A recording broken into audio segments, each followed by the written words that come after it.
Hola, yo primero quiero decirle a Gladys que estoy honrado que los fusilados de Racing estén participando acá. Para mí es un honor que estén en la casa de las abuelas, así que estoy muy contento en ese sentido. Así que muchas gracias. No, por favor. Creo que la idea es iniciar una suerte de espacio de preguntas, de debate. Está conmigo acá Julián Scher, que publicó el libro Los desaparecidos de Racing y Socios Eternos también, ¿no? Lo vieron ahí en algún momentito de la película. Sí, exactamente. Y bueno, está Gladys, que es hermana, de uno de los desaparecidos de Racing. Oscar Salazar. De Oscar Salazar. Sí. Yo por mi parte no voy a decir más, creo que ya en la película se habló bastante.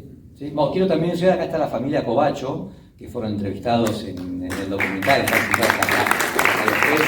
Así que les agradezco que hayan venido también, a pesar de este día tan lluvioso, ¿no? Por mi parte no voy a decir mucho más. Yo creo que ya dije mucho en la película. Me parece que quizás lo interesante sería que ustedes, no sé, o nos hagan preguntas o comentarios o lo que sea. ¿Querés decir algo, Julián? Hola. Bueno, buenas tardes. Primero, un placer poder estar acá en la Casa de las Abuelas mirando el documental de Rodolfo, que estaba viéndolo bastante más joven. Yo ya no sé cuándo fue que me entrevistaste, y bueno, son esas cosas que van quedando, y saldrá el documental, no saldrá, y bueno, la verdad que gratamente sorprendido y muy contento. Les decía que como a todos me costó llegar, tardé como 2 horas en el colectivo, pensé que me estaba yendo a Mar del Plata más o menos a pasar el fin de semana, entonces traté de ver si se me ocurría como alguna cosa antes de ver el documental. Y un poco en este recorrido, desde que salió, lo proyectaron y se pudo hacer la puesta ahí en escena en el Gumón, salieron unas cuantas entrevistas, me leí casi todo. Y mientras venía para acá, en el 130, que me acomodé en el huequito que da como arriba, atrás del chofer, ¿no? Entonces pude ir sentado y pensar un poco, porque parado me iba a cansar. Se me vino un poco la idea o la imagen del mar. No el mar en tanto lo que quizás nos gustaría estar haciendo, digamos, al sol en la costa, metiendo las patas en el agua, sino en esta idea del oleaje, ¿no? Y cómo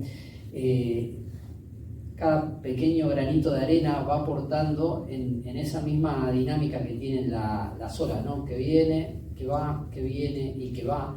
Y justamente la historia de los fusilados de Racing, la masacre de Racing, creo que se ha ido construyendo un poco de esta manera, ¿no? Una mención de Alejandro Wall en el final de su libro La biografía de Oreste Corbata, y Micaela Pollack en su faceta de lectora y después en su faceta de periodista, recuperando esta historia, indignada y denunciando esta historia a través de la palabra escrita, por decirlo de una manera, y grupos de hinchas y de socios pintando un primer mural, y Rodolfo agarrando esa ola y haciendo lo que él sabe hacer, que son películas documentales, y el club nuevamente repintando el mural enfrente de donde se supone que fueron los fusilamientos 6 años después, y el estreno de la película en el Gumón, y el final del documental con Rodolfo volviéndose querellante en la causa.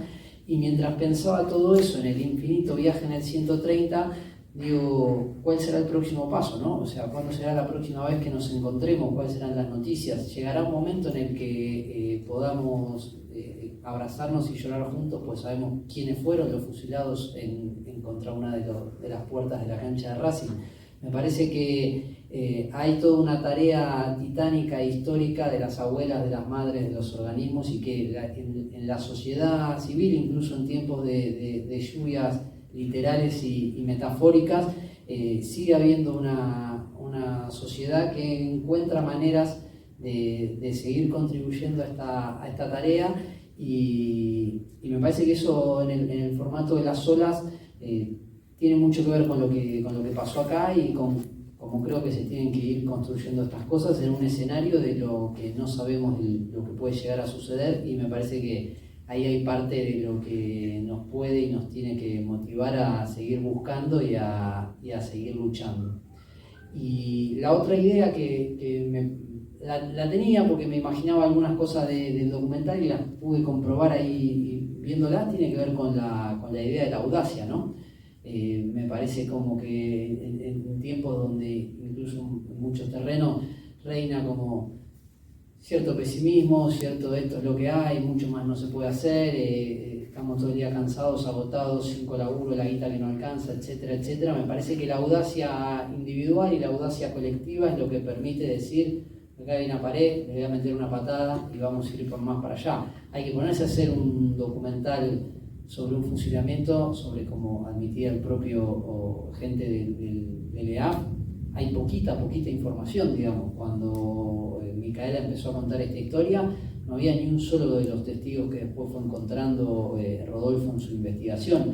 Y me parece que de esa audacia está hecha la condición humana y no nos tenemos que olvidar de eso, digamos, de animarnos a pensar lo que hoy parece imposible, de animarnos a juntarnos con otras y con otras para romper las paredes y los techos que tengamos que romper. Hay una frase que aparece citada ahí en el documental que refiere a la masacre de Piñeiro y que la recupera Barone en ese testimonio tan puntual que creo que amerita un propio relato de lo que debe haber sido entrevistar a Barone ahí en su casa, que dice tiren hijos de puta que la van a pagar. Y me parece que un poco es eso, digamos, tiren hijos de puta que la van a pagar, endeudennos hijos de puta que la van a pagar, hambrennos hijos de puta que la van a pagar. Y en este extenso recorrido de la condición humana y de la sociedad argentina, creo que este documental es un granito de arena importante para seguir construyendo esto de hijos de puta la van a pagar. Y algún día vamos a poder vivir y construir una sociedad que nos parezca justa y donde nos sintamos mejor. Y me parece que poder encontrarnos acá, aunque llueva, pero en la casa de las abuelas, es un aviso a los que creen que la historia está sellada y que nos vamos a dar por vencidos. Así que le agradezco a Rodolfo la invitación, seguiré contribuyendo para que más gente pueda ver el documental. Y bueno, nada, y la quiero mucho. Bueno, muchas gracias, también te quiero mucho. Bueno, yo lo que tengo para decir son algunas cositas. En principio, agradecerte porque gracias al trabajo de investigación tuyo como de otras personas es que empezamos a desvelar el manto que cubre a muchos anónimos, a muchos CNN que hay. Respecto de esto de los CNN, también en este tiempo donde se sigue poniendo en duda el número de 30.000, queremos decir que es muy probable que sean mucho más de 30.000, porque justamente hay muchos CNN que vos estás destapando algunos, y me parece importante recalcar esto: son 30.000 y tal vez muchos más. En segundo lugar, quería decir de mi sorpresa respecto de tu investigación, porque no sabía que estuviera vinculado a Puente 12. Oscar y María Esther, mi cuñada, fueron secuestrados en barracas en la zona sur de Buenos Aires y hicieron un recorrido por distintas comisarías de la ciudad y terminaron en Puente 12. A Oscar lo fusilan junto con otros 3 muchachos que habían secuestrado en la Villa 2124 de Barracas y los tiran en el Parque Centenario. Pero de María Esther no se supo nada ni de su bebé. Ella estaba embarazada de 5 meses cuando la secuestraron.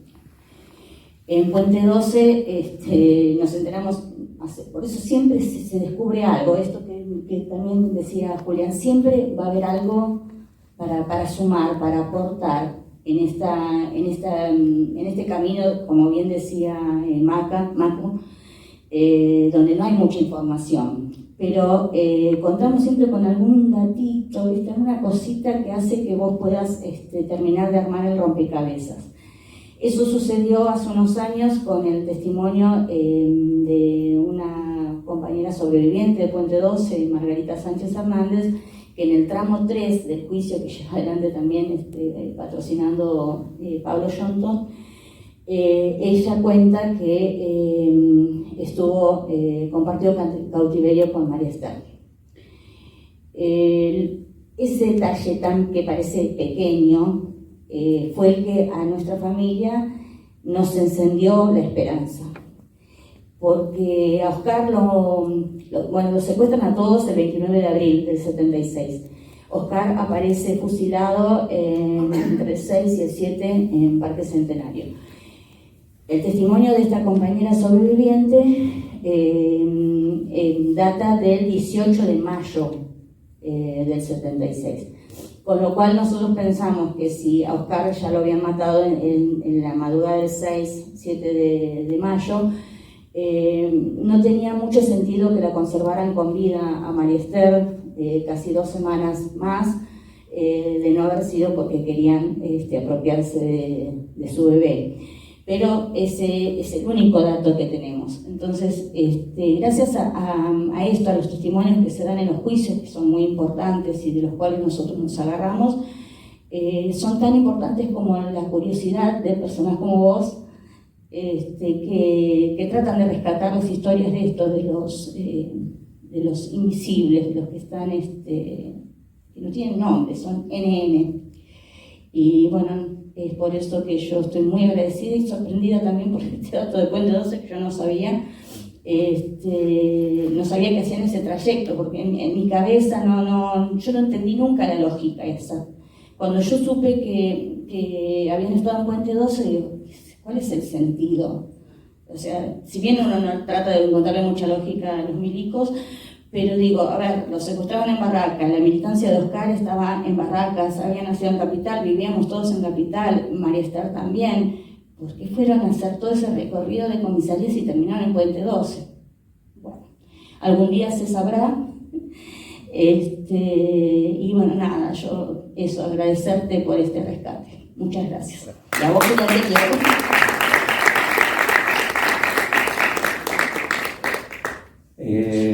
Bueno, como ya dije antes, yo no voy a decir mucho más. Me parece que el documental, bueno, recoge un montón de años de investigación, que, como bien dijo Julián también, hubo todo un grupo de gente que investigó ese tema, ¿no? Que arranca primero, bueno, con este dato que le envía Pablo Yonto a Lewol, que a Lewol se lo comenta a Micaela, yo leo la nota de Micaela, y ahí arranca un poco a contarse toda esta historia. Y durante toda esta historia, bueno, toda esta investigación, hubo mucha gente que colaboró con esto también, ¿no? Empezando por Julián y Ariel. Digamos, bueno, quizás Ariel, perdón, es el padre de Julián, para los que no lo saben, ¿no? Y tantos otros que testimoniaron. Así que en ese sentido, este documental tampoco se podría haber hecho sin el aporte de todos ellos. Digamos, a mí me tocó llevar la cámara y entrevistar a la gente, pero básicamente los que aportaron los datos fueron ellos, ¿no?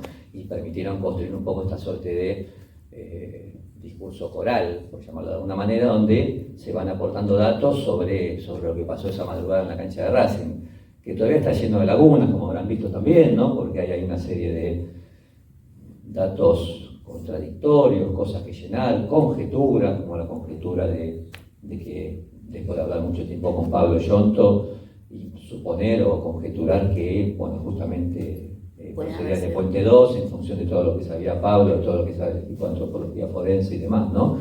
Pero bueno, todavía faltan muchas cosas más por averiguar.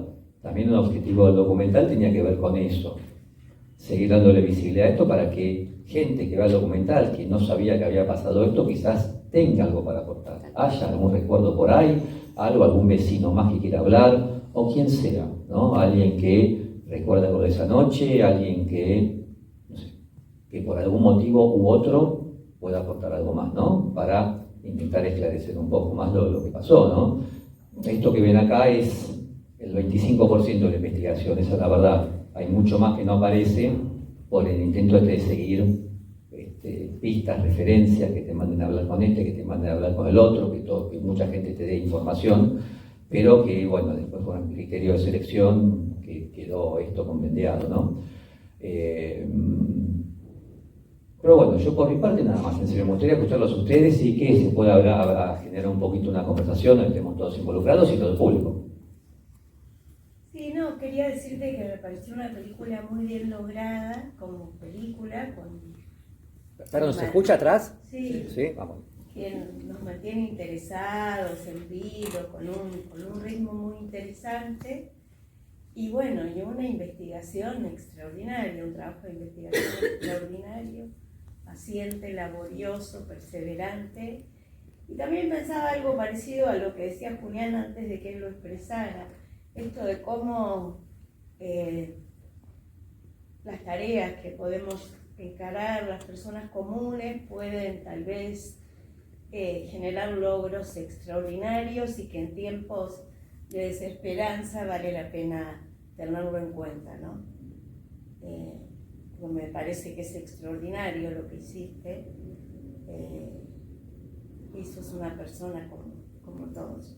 No, gracias por eso. También quiero mencionar acerca de eso, que por suerte para hacer el documental también conté con la colaboración y con el apoyo del Inca cuando apoyaba películas todavía, lo cual es muy importante. Eso si a mí el Inca no me hubiese dado un subsidio para hacer el documental, bueno, no sé si lo hubiera podido hacer, porque bueno, esto involucra camarógrafos, sonidistas, todo un trabajo que lleva tiempo, hay que pagarle, realmente la gente está, como decía Julián, con 4 laburos para que te llegue a fin de mes, antes un poco mejor, pero bueno, digamos que eso se pudo hacer gracias a eso, ¿no? A un Estado que financiaba la realización de películas, ¿no? Y eso hay que tenerlo en cuenta también, ¿no? Eso me parece que es parte un poco de esto también, más allá de que yo haya podido dedicarle tiempo, y también le puedo dedicar tiempo un poco por eso, porque quizás pude no trabajar en las otras actividades que tengo para meterme en esto fundamentalmente. Y eso fue gracias a cómo funcionaba el Inca antes, que ahora está, bueno, totalmente desmantelado directamente, ¿no? Tanto para la producción como para la difusión y para la proyección de películas. Rodolfo,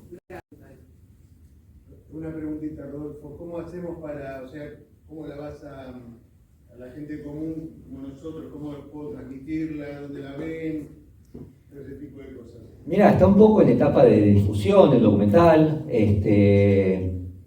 La próxima función va a ser el viernes, mañana no, el siguiente, el 28 creo, 28. en el auditorio, o en el espacio Inca del auditorio ATE, en la sala Norita Cortiñas, allá en Valvanera. 26 Belgrano, la calle Belgrano. Ah, 26. Sí, porque el sábado 27. ¿Seguro? Parece que no, ¿eh? Sí. 30, no, 28, ¿eh? Pero si el sábado 27. Bueno, después chequeamos bien. Este viernes no, el que viene. Después veamos qué día de la semana, qué fecha. No, me parece que 28. ¿eh? Ya lo veo. Dale, chequealo bien, dale, así no confundimos a la Sí, gente. 28, porque hoy, mañana es 21. Sí, está bien. Es 28. Bueno, igualmente la película tiene un Instagram que se llama Los Fusilados de Racing. Ahí yo voy subiendo toda la información para los que no hayan podido venir hoy y que quieran acercarse a las próximas funciones. Excelente tu trabajo, eso quería decirte. Y gracias. Bueno, gracias por estar acá. Y a pie te agradecemos este testimonio. Y que la memoria siga vigente en nosotros y en toda la sociedad. Gracias. Aparte es bellísimo, es un tema espinoso que lo manejas con mucho respeto, me encantó. De verdad te digo, veo muchos documentales, está perfecto, las imágenes son maravillosas, las aéreas, los enfoques, los encuadres, no se hace pesada en ningún momento, a pesar de que es un tema muy duro, difícil. Gracias nuevamente. Bueno, gracias por tus palabras. Gracias. Yo tengo una pregunta. Bueno, gracias también, felicitaciones por el trabajo, es hermoso. Quería saber si cuando arrancaste con el documental ya tenían la idea de presentarte como querellante o en el transcurso de la investigación te fue como, agarrando esa sed de justicia que ya la tenías, pero como una cosa más concreta de decir, bueno, nadie se presentó, me presento yo. ¿Cómo fue ese proceso? ¿Si fue previo o se construyó en el documental? No, fue justo fruto de la investigación, porque bueno, después de varios años investigando, buscándole la vuelta, llegado un momento en donde que, en alguna medida, me di cuenta que no iba a ser posible por una investigación estrictamente, o una investigación periodística, como la que estaba haciendo, conocer la identidad de las víctimas, fundamentalmente porque había información a la que no podía acceder, ¿no? Hay información que no me dieron, ¿no? Incluso algunos papeles que se ven acá tampoco los conseguí de manera oficial como las actas de defunción. Las solicité allá en Provincia de Buenos Aires, al registro de las personas, enviando una nota, No, a mí no me la dieron porque era información sensible o confidencial, ¿no? Afortunadamente, gente que colaboró con el documental la sacó por su lado, ¿no? Siempre uno encuentra a alguien que te dice, bueno, deja y yo te la paso. que las pido yo y me traspaso, eso, tuve esa suerte. Yo quería seguir profundizando quiénes eran los policías que habían estado de servicio en la comisaría primero de Avellaneda, como una pista más a seguir, ahí podía haber algún dato. Ver quiénes eran, quién había estado esa noche, bueno, eso no lo conseguí tampoco. Y en algún momento dije, bueno, creo que lo mío hasta acá llega, si no hay más, después de buscar los papeles en el Consufa, en el Archivo General de la Nación, donde están los papeles del Consejo Supremo de las Fuerzas Armadas, que no encontrar nada ahí, investigar por todos lados, dije, bueno, no, me parece que necesito otra cosa. Y hablando con Pablo Yonto me sugiere también alguna vez en su momento. Él sorprendido, porque habían pasado un par de años, y me dice, ¿cómo? ¿Todavía no está la causa judicial abierta? Y digo, no está la causa judicial abierta de todo esto. Dice, bueno, presentemos la denuncia, yo te represento. Digo, bueno, vamos, me parecía natural hacer eso ya después de lo que había pasado, ¿no? Por suerte, bueno, con la colaboración de Pablo, que es un ser único en este país, ¿no? En base a la dedicación que tiene con todo lo que es los juicios de lesa humanidad, ¿no? Y cómo representa querellante sin cobrar nada. Eso también es algo valiosísimo para hablar y para decir también, ¿no? Sí, bueno, primero también me sumo al sentimiento de gratitud. Tengo varias preguntas. La primera de más o menos cuándo fue la presentación de la denuncia en la Fiscalía, si hubo avances que puedas compartir de la causa, y Gladys, en un momento mencionaste la palabra invisibilidad, y vos en una parte del documental, cuando se habla de la persona en situación de calle, pones signos de interrogación, y también me surge preguntarte si se supo algo más, alguien dijo algo más de eso que no haya estado en cámara. Pero bueno, ese signo de pregunta junto al ciruja también me pareció muy valioso de que quede expuesto. Sí, en cuanto a la causa, fue presentada el año pasado, abril del 24. En este tiempo, fundamentalmente lo que se hizo el juzgado fue llamar a testimonio a aquellos que yo presenté como testigos, que sabía que habían visto, que sabían del tema, el médico policial que aparece ahí hablando, libraron oficios a la Comisión Provincial por la Memoria para que envíen la documentación, ¿no? Yo había presentado fotocopias de documentación, ellos necesitaban documentación original, ¿no? Al equipo de antropología forense también para ver qué sabían de todo esto. Avanzaron un poco en la búsqueda de esos datos. Ahora sé que están con el tema justamente de todos los policías que estaban de servicio en la comisaría primera, que también tengo entendido que esos libros no existen más porque fueron destruidos de la comisaría, pero sí pueden saber todos los policías que estuvieron en el año 77 en esa comisaría. Ahora tienen que hacer toda la investigación acerca de quiénes están vivos, quiénes están muertos, y básicamente ver quién quiere hablar y ver quién diga yo sí estaba esa noche en ese lugar, lo cual va a llevar bastante tiempo también. Eso es un poco, al menos, el estado de la causa. Más novedades que esa no hay. Hablé con Pablo hace poco y eso es un poco lo que hay hasta el momento. Y lo del ciruja. Lo del ciruja es parte de esto de cómo funciona la memoria de la gente a la hora de reconstruir un hecho que tiene 45 años o 50 ya, ¿no?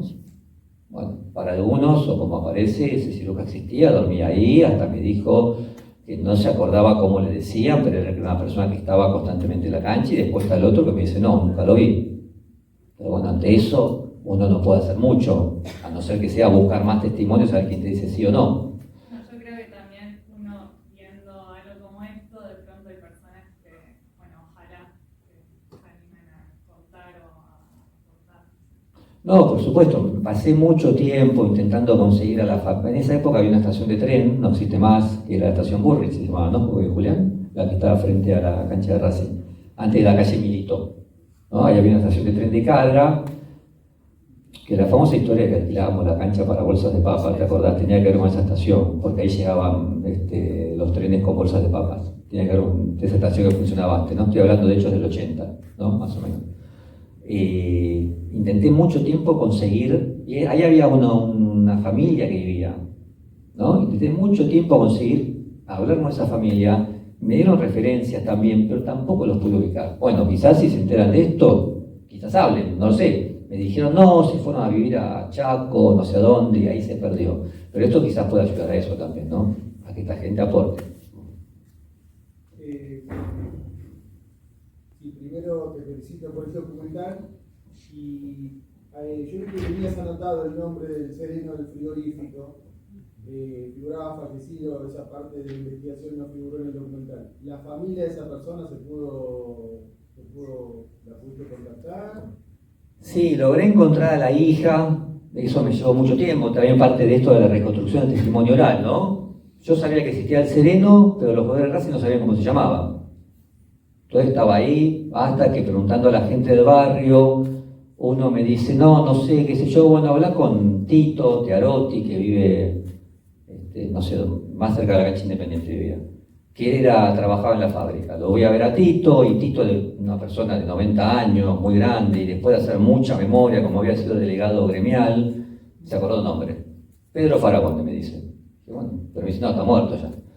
Y él, gracias a él, me dice, mira, tenía una hija que vivía y se estaba haciendo una casa por no sé dónde, por Sarandí, si no me equivoco.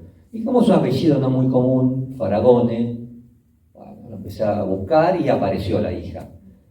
Pero la hija no sabe nada de esto. O sea, y es curioso, porque la hija me dijo, yo supe lo que pasó, porque ella tenía en esa época 15 años, me parece que me había dicho, o 16, porque en el barrio se había comentado que había pasado eso, lo de Racing. Pero me dijo, mi papá nunca me contó nada. Lo cual es curioso, ella se había enterado por otro lado, no porque el padre le haya contado. Y ahí quedó también cerrada esa vía, porque este hombre Faragone no tenía, era una familia muy pequeña, la única que quedaba era la hija, y no tenía un hermano de Faragone para ir a preguntarle, ni un primo. Entonces como que eso quedó ahí, por lo que contó Faragone, que parece que es, a mí me pareció, después de todo lo que investigué, fue el que realmente vio lo que pasó. Que muchos de los jugadores de Racing hablaron por boca de Faragone, que les contó después. Yo llegué a esa conclusión por dónde estaba la pensión de Tita, por cómo fue todo. A mí se me ocurrió un poco eso, ¿no? Pero bueno, son conjeturas también. Bueno, gracias por el espíritu incisivo que te veía en el documental, de que ibas a la pregunta, el momento en el cementerio de Avellaneda, con la persona que hablaste, como que querías seguir investigando, y esa manera inicial, digamos, desde hace cuánto que estás con esta investigación, cuándo empezaste ese cuento. 2019, justamente cuando leí la nota de Micaela Pollack, que ella la había escrito antes. La nota de Micaela, ¿de qué año será, Julián? 2017, 2018. Con él, 2018 me parece. Sí, yo la vi después, como en su momento no la había leído, pero como soy hincha de Racing, no sé qué estaba buscando y me apareció la noticia esa y me llamó la atención. Pero ahí arrancó un poco la investigación hasta como que se cerró con la presentación. Vos ahí, Dani. Ya respondiste las cosas que quería saber. ¿Cuándo presentaste la querella? ¿Cuándo empezaste? Y si había llegado a la familia del sereno. Esto es más personal, la pregunta. ¿En algún momento te sentiste flaquear cuando ibas encontrando ciertas cosas que vos pensabas que iban a ser más fácil? La verdad que no, flaquear no. Sabía que iba a ser algo que iba a llevar tiempo. Quizás en algún momento cuando me di cuenta que no, quizás había manera de que yo averigüe la identidad, quizás un poco de desilusión.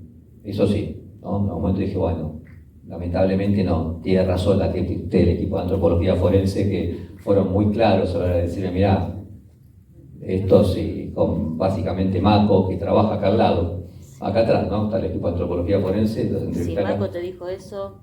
Y en un momento me dijo, mirá, si no aparecen papelitos, fue la expresión que dijo Maco, como decía, si no aparecen expedientes sobre esto, donde o que aparezcan las huellas dactilares, se lo veo muy, muy difícil. Puede pasar, pero si no aparece un documento preciso con alguna huella dentro, no se puede hacer la correlación de quienes están en el cementerio de Avellaneda con quienes fusilaron en la puerta de Racing. Me dijo, es muy complicado. De flaquear no, pero sí quizás una pequeña desilusión, ¿no? Yo tenía, las primeras felicitaciones, la verdad, increíble el trabajo. Ya contestaste varias preguntas, pero tengo otras. Primero, esto del criterio de selección, me interesa saber, dijiste que más o menos un 25% de lo que quedó acá. Si sentiste algo que quedó afuera que te hubiese gustado ponerlo, pero que por cuestiones de la obra en sí no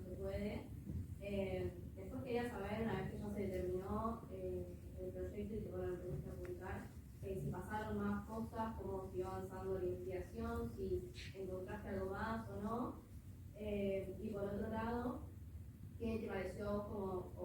¿Qué encontraste? ¿Cuál fue la dificultad más grande? Dentro de todo, que fue súper difícil, ¿cuál fue la dificultad más grande? No, lo primero, el criterio obedece quizás a una idea de documental en la cabeza. Yo le doy ese material a otra persona y hace otro documental, eso seguro, ¿no? Porque son muchas horas de filmación y de entrevistas. La entrevista que le hice a Julián y Ariel duró 1 hora y media, calculo yo, ¿no? Más o menos. Yo la vi muchas veces, duró 1 hora y media. Y aparece en cuánto, 2 minutos, ¿no?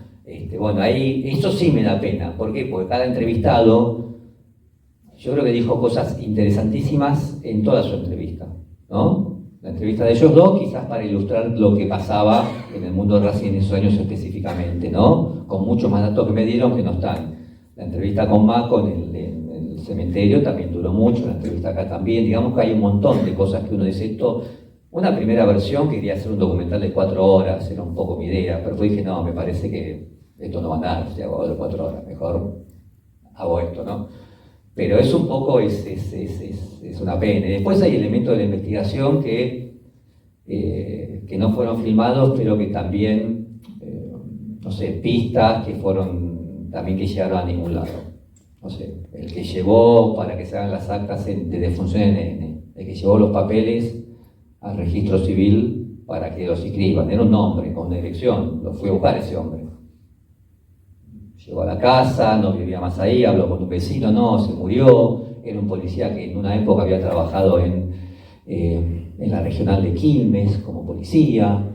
Bueno, datos dando vuelta ahí. Pero bueno, eran pistas, cosas que llevaban tiempo a averiguar también, ¿no? Pero que bueno, que no iban a ningún lado. O Ous, que aparece acá hablando, Carlos Ous, que fue muy conocido porque fue uno de los policía que formó parte en principio del grupo de Chicolás y que en su momento fue conocido porque fue a prestar testimonio voluntariamente a los juicios de lesa humanidad en el año 85, ¿no? Y como sabía que estaba en relación con la comisión directiva de Racing por ese dato, dije, lo voy a buscar. ¿No? Bueno, fui y lo entrevisté, realmente, pero bueno, es una persona que está realmente con problemas psicológicos graves, ¿no? Es una persona que no está en sí, no tiene, es un mitómano que no tiene, que mezcla mucho el relato, entonces tampoco servía para nada. Esas son las cosas que uno tiene que discriminar también. ¿No? Si esto lo pongo, no lo pongo, y esto no sirve para nada, porque realmente no hay nada que se pueda probar acá. Entonces digamos que eso fue un poco todo el problema de qué queda y qué no queda. ¿Sí? No sé si me habéis dicho algo más. No, todo este tipo de cosas, ¿no? Quizás encontrar gente que te mencionan y decís, sí, ¿de dónde está? ¿Viste? ¿Surgió algo más después de ya terminado el...? No, quizás un poco lo que mencioné. Llegó un momento en donde, bueno, presenté la denuncia en la justicia y un poco como que suspendí la investigación realmente, ¿no? Confiando un poco en que la justicia empiece o siga a partir de los datos que tenga. Por supuesto, con Pablo seguimos hablando y nos comunicamos a ver cómo va todo, ¿no? Pero a mí no me llegó. La verdad es que se han contactado gente que me ha dicho, mirá, a mí me parece que quizás un familiar mío está desaparecido, tengo suposición de lo que puedan haber matado en la masacre de Racing, pero bueno, son solamente suposiciones y todas conjeturas, con lo cual todo queda ahí también. Esa es la verdad, ¿no? Tengo una pregunta quizás para Juli también. Dale, toma, Julián. ¿Racing colaboró en mencionar sobre este documental o sobre esta investigación para llamar a la gente de Racing a si alguien sabía algo de esta situación? Me llama un poco esto con el que vos llevaste a decir de esta chica que su padre no se lo contó, pero hay alguien del barrio o alguien del entorno que se lo contó ella con 15 años. Imagino que es toda gente de más o menos esa edad y quizás gente también o gente más grande que no maneja redes sociales.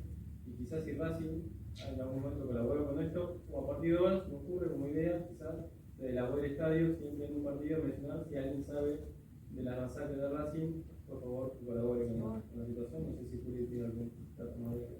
Mirá, yo que me acuerde, diría que hubo, como colaborar con el documental en sí mismo, diría algo a nivel institucional, de comprometerse con investigar este tema, no.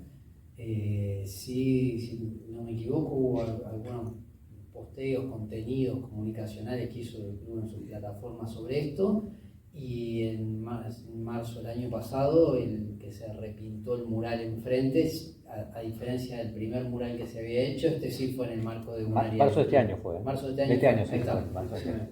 Entonces, eso sí sucedió con un área del club. No sé qué más o qué otras cosas, digo, quizá Rodolfo se topó con de haber pedido una ayuda y no surgió, no sé qué más de eso. No, el club me ayudó cuando necesité consultar el archivo de Racing, me abrieron las puertas para hacerlo. Después también gente del Departamento de Historia y Cultura, Federico Coco, sí, estuvo siempre a mi disposición para conseguirme el contacto de alguien. Yo le decía, Federico, necesito el contacto de Coco Basile, que era técnico del equipo en ese momento, ¿no? En la primera etapa de Coco Basile. Me lo consigo, y lo llamé al Coco. Bueno, con esa voz ronca que tiene, ¿no? Hola, te atiende, ¿no? Bueno, qué sé yo. En ese sentido, sí, digamos, conté con esa colaboración, sí, de que me faciliten contactos a quienes dirigirme. Lo cual para mí fue muy valioso también, porque a veces es complicado conseguir contactos de gente del mundo Racing. Que lo tengo a Julián también, que lo podía haber molestado a él, pero me parecía que Federico ya desde un primer momento se puso a disposición, y cada vez que se enteraba algo, Federico me avisaba, ¿no? Sin que yo le diga nada. Y me decía, che, ¿sabes que me dijeron que allá, no sé, vive no sé quién, anda a verlo, que desde esa época? Bueno, lo hacía básicamente, ¿no? Así que sí, en ese sentido sí hubo colaboración, en ese sentido más que nada, ¿no? Yo te quería preguntar algo que me quedó confuso. La primera persona que testimonia apenas arranca la película es Rabone, ¿sería? Varones. Varones, sí. Es el mismo que después vos entrevistás en su cuarto. Es el mismo, sí. Yo lo que no entendí es, efectivamente, ellos se chocaron con los cuerpos, como decía él, cuando iban caminando con el corbata, se chocaron, patearon los cuerpos, o lo vio todo desde el cuarto. Es verdad, hay un elemento que varios me han mencionado que les ha generado confusión, lo cual indudablemente es un error mío entonces, ¿no? Varón está hablando como de dos sucesos distintos. Bueno, tuvo la desgracia. Pasa que Varón era una persona, como lo ven acá, una persona que era el típico personaje de barrio que estaba siempre en la calle dando vuelta, ¿no? Que levantaba quiniela, que vendía, que dice contrabando, vendía pucho de contrabando. El padre había sido anarquista. Bueno, digamos que era un personaje en el barrio, Varón. Esta gente que está constantemente con las antenas prendidas. Y a él le tocó en suerte eso, estar en la comisaría, esa noche que llevan a los que después, durante el día en que llevan a aquellos que van a ser fusilados en la masacre de Piñeiro, la que fue frente a su casa, ¿no? ¿Sí? Y después le tocó en suerte, bueno, esto con corbata, volver a la cancha de Racing una madrugada y toparse con los asesinados, con los cuerpos. Ahí igualmente por eso yo dejé a propósito de eso que dice Giotto para entender cómo funciona el recuerdo y la memoria y qué dice cada uno. Giotto dice, bueno, a mí me dijo que habían pisado los cuerpos, después no dijo que los habían pisado. Claro, pero aparte decía también que en un momento hubo un camión que se lo llevó. O sea... Sí, no, por supuesto, pero el camión tiene que ver con la masacre de Piñeiro, que es la que frente a su casa. Él vio todo eso.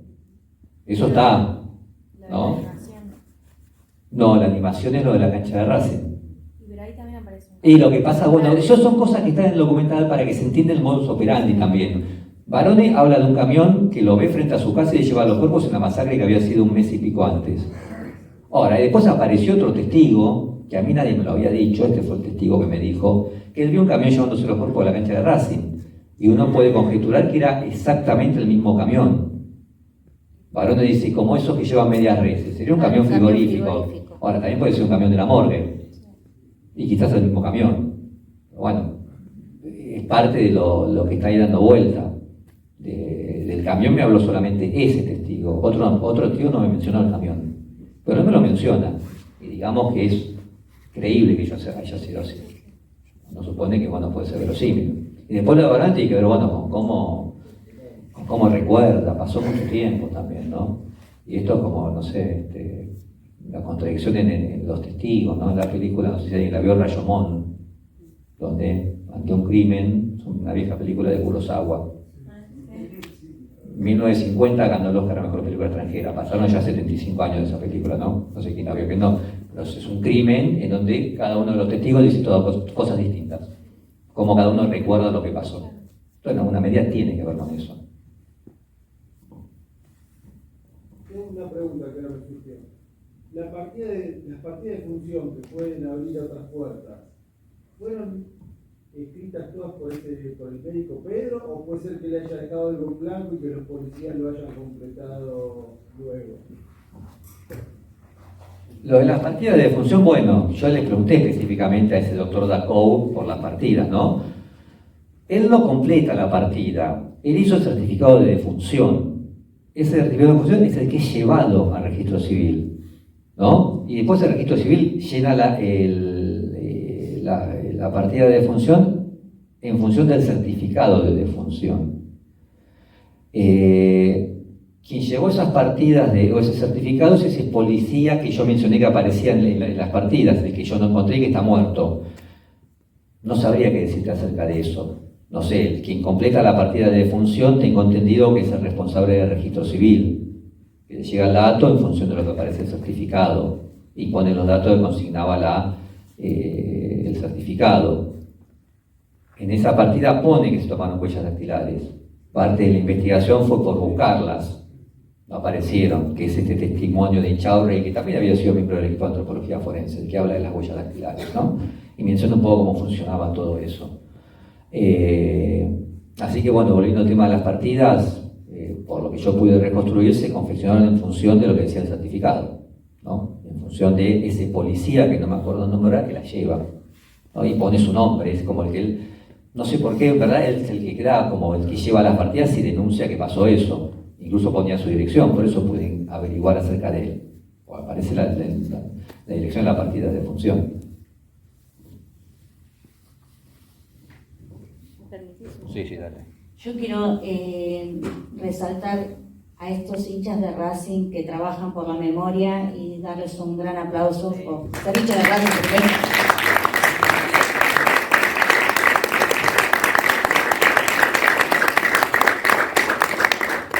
También quiero agradecer a la familia Covacho que está acá presente. Qué bueno que colaboró, se mostró muy dispuesto a contar su historia, lo cual su historia dolorosa para ellos también, ¿no? Acerca de lo que pasó con su familia, ¿no? Que como vieron fue muy trágica también, ¿no? Agradecerte también a vos por mantener este ejercicio activo de la memoria en estos tiempos, ¿no? Que es más que valioso y nada, Julián, bueno, lo conozco, nos conocemos, sabemos del trabajo que vienen haciendo desde el club, que es algo que han empezado a hacer muchos clubes en el fútbol argentino, no hace tanto tiempo, si uno se pone a pensar. Así que se está reproduciendo, digamos, de alguna manera.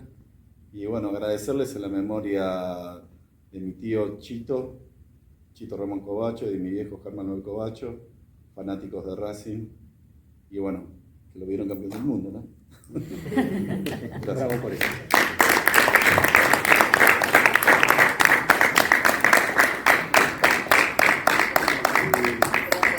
Muchas gracias a todos por venir. O sea, un momento quería decir algo acá, perdón.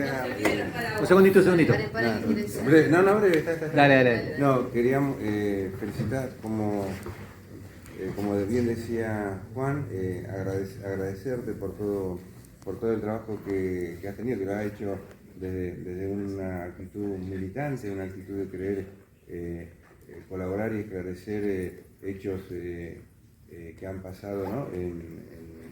en nuestro querido club. Y nada, gracias por eso. Gracias. A mí me conmovió mucho el testimonio tuyo diciendo que encontrabas un poco una suerte de bálsamo yendo a la cancha, ¿no? Lo cual habla mucho de lo que fue esa época y la pasión también. A mi hija la meten en Cana, en Santa Fe, sí, en 24 de marzo del 76. Ella estuvo desaparecida, Sara, y luego fue presa política. Cuando se la llevan a mi mamá, con mi hermana más chica, con Valeria, yo tenía 12 años en esa época. Venimos a la casa del papá, Juan era un bebé en esa época, y vivimos con él acá en Buenos Aires, en Parque Avellaneda. Y mi otro hermano Enrique, que está desaparecido, también estaba acá, trabajaba en el ferrocarril, vivía en una pensión.